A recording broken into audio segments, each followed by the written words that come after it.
आज एक रियलिटी आपके सामने रखने जा रही हूँ।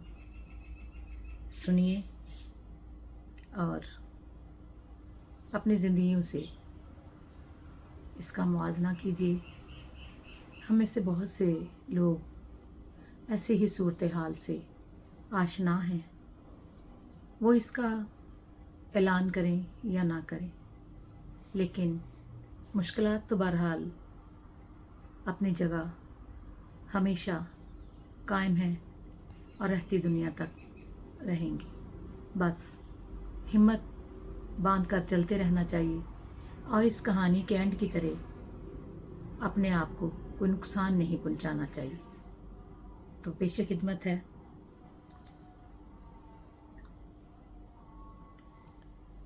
इनायत अलज़ियात ने एक बदतबा और बदखुलक आदमी से शादी की थी और उससे एक बेटा पैदा हुआ।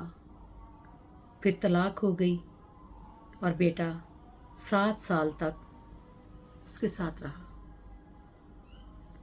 बाद में बेटे की परवरिश की जिम्मेदारी उसके वालिद को दे दी गई।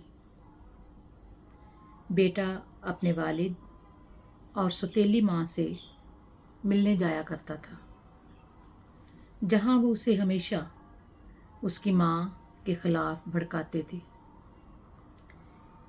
जब बेटा अपनी माँ के घर से जाता तो खुश होता, मगर वापसी पर उसके दिल में माँ के लिए नफरत भर जाती। यहाँ तक कि वो उसे माँ कहने से भी इनकार कर देता था। बेटे की परवरिश की जिम्मेदारी वालिद को मिलने के बाद वो कुछ बड़ा हुआ, मगर इसकी नफरत बढ़ती ही रही।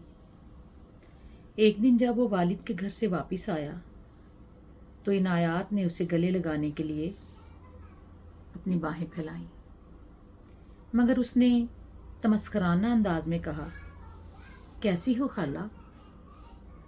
इस वाक़े के बाद इनायत शदीद उदासी में मुब्तला हो गई और अपनी डायरी में लिखा,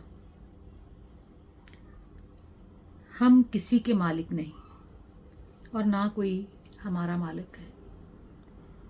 ज़िंदगी बदलती रहती है, लोग बदलते रहते हैं और कुछ भी हमेशा एक जैसा नहीं रहता।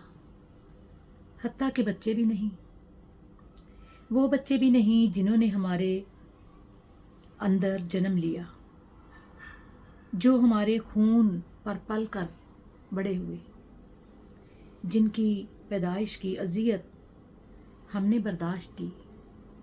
यहाँ तक कि वो बच्चा भी नहीं जो मेरी कुछ सफ़ात और मेरे चेहरे के नकूश का हामिल है।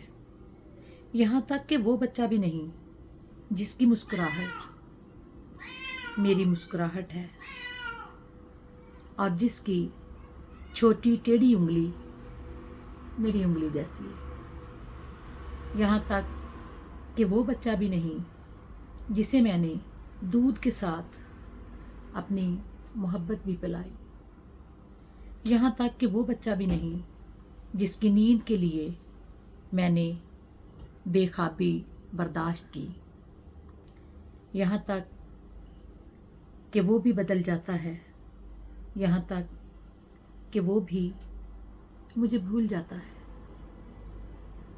उसने अपनी ज़िंदगी देखी ही नहीं। कुछ ही अरसे बाद इन अल्फाज कैसी हो खाला के बाद इनायत ने अपनी जान ले ली।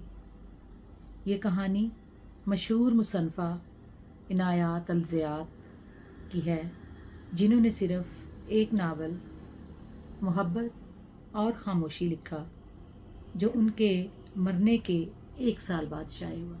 मैं पहले ही अपने सामाईन नाज़रीन को बता चुकी हूँ कि हमें इस तरह का कोई गंभीर एक्शन अमल नहीं करना कि जिससे हम अपनी ज़िंदगी, जो खुदा की नेमत है, हमारी ज़िंदगी जो हमारे लिए सबसे खूबसूरत नेमत है खुदा की, कि उसको हम ख़त्म करें। बल्कि ख़ात्मा तो हमें उन वजूहात का करना है कि जिनकी बुनियाद पर ऐसे کبھی عمل جو ہے وہ وجود میں آتے ہیں جن کی وجہ سے اپنے غیر ہو جاتے ہیں، جن کی وجہ سے بچے جو ہیں وہ ماں یا باپ دونوں میں سے کسی ایک کا چناؤ کرنے کے لیے مجبور ہو جاتے ہیں۔ کیا انسان کو خدا نے اس لیے پیدا کیا؟ کیا خدا نے انسان کے لیے اس لیے نکاح کا سیکرامنٹ رکھا، اس لیے نکاح کی فضیلت رکھی؟ مختلف عقائد میں کوئی اسے سیکرامنٹ کہتا ہے، کوئی اسے برکت کہتا ہے، کوئی ملاپ کہتا ہے۔ تو کیا اس لیے کہ قدرت کا سب سے حسین